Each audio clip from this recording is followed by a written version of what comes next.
بعض لوگ یہاں پر ایک اعتراض کرتے ہیں، پتہ نہیں آپ لوگ کے ذہنوں میں اعتراض آیا یا نہیں آیا، ورنہ ایک اعتراض آتا ہے کیا، اچھا اس کا مطلب یہ کہ لعنت کرنے کے بعد جتنے گناہ کرنا ہو کر لیں. یہ عجیب مشکل ہے. ہم گریہ پر گفتگو کرتے ہیں تو کہتے ہیں بھائی گریہ گناہوں کو مٹا دیتی ہے، اس کا مطلب ہے مجلس میں جانے سے پہلے گناہ کر لو پھر گریہ کر لیں گے. پھر تو جا کے امام صادق علیہ السلام کو پڑھائیے، مولا اب ایسی روایت نہیں سنایا کرے، ہمیں گناہ کرنے کا دل چاہتا ہے. خدا نے عقل دی ہمیں، معلوم ہے ان روایتوں کا مطلب کیا ہے. ان روایتوں کا مطلب یہ ہے، دیکھیں ایک بات یاد رکھیے گا، معصوم کتنے ہیں ہمارے پاس؟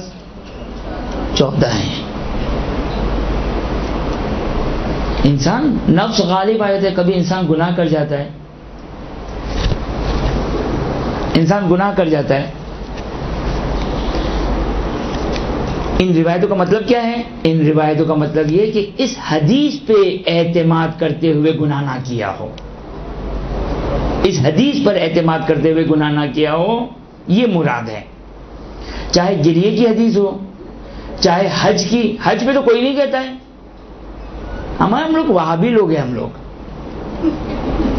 حج پہ تو کوئی نہیں کہتا. علماء تو حج پہ بھی یہ روایت سناتے کہ جو شخص حج پہ جاتا ہے خدا اس کے سارے گناہوں کو. نہیں پڑھے مولانا اس قسم کی روایات، لوگ گناہ کریں گے، نہیں اس پہ کوئی نہیں کہتا ہے. مجلس میں اعتراض کریں گے، زیارت امام حسین پر اعتراض کریں گے، ایسی روایت نہیں پڑھنی چاہیے ہمیں. کیوں؟ لوگ گناہ کریں گے. نہیں، خدا نے عقل دی ہے، معلوم ہے اس حدیث کا مطلب کیا ہے. چاہے زیارت کے بارے میں ہو، چاہے حج کے بارے میں ہو، چاہے گریے کے بارے میں ہو، چاہے لعنت کے بارے میں ہو، ان روایتوں کا مطلب یہ ہے کہ اس عمل پر اعتماد کرتے ہوئے کوئی گناہ نہ کرے. میری بات سمجھ میں آئی؟ یہ جواب سمجھ میں آیا؟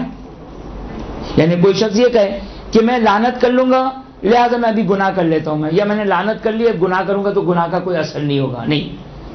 ہاں، انسان نفس پرستی کرتے ہوئے، نفس کی پیروی کرتے ہوئے گناہ کر جائے وہ گناہ معاف ہو جائے گا.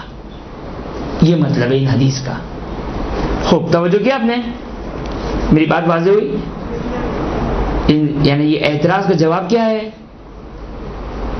اعتراض کیا ہے؟ پہلے بتائیں اعتراض کیا ہے. اعتراض یہ کہ اس قسم کی روایت ہمیں نہیں پڑھنی چاہیے. کیوں؟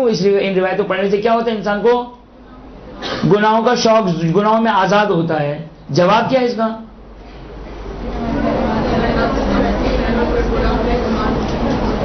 پتہ نہیں کیا کہا آپ لوگوں نے، لیکن اس کا جواب یہ ہے کہ انسان ان روایتوں پر اعتماد کرتے ہوئے گناہ کرے گا وہ معاف نہیں ہوگا. یہ لاجیکل ہے. باقی انسان جو ایک نارمل روٹین میں جو انسان کی زندگی ہے، انسان کبھی گناہ کر جاتا ہے وہ معاف ہو جائے گا، وہ معاف ہو جائے گا. برحمتك يا أرحم الراحمين وصلى الله على محمد وآله الطاهرين.